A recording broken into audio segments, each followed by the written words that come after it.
As a hairstylist, marami akong napapansin nowadays na mga ganitong klase ng buhok. Oo, sobrang damage, sobrang dry, frizzy, at talaga namang nagra-rubberize na dahil sa daming chemical na ginagamit natin. So yan guys, ang itatry natin na marisolbahan kahit naman papano. So itong gagamitin natin today, si Capillar Bioplastia Bond Repairing Protein Hair Mask. So ito yung pinakabagong product ni Capillar Bioplastia which is intended for home care and salon use. So ito guys, ia-apply lang natin siya dito sa buhok na sinampuhan na natin kanina.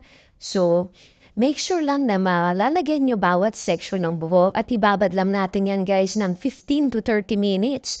So after nyan, bandawan na natin siya at suklayin bago tayo mag-proceed sa pag-blow dry. So dito naman guys, make sure na gagamitan nyo lang siya ng medium to cold temperature.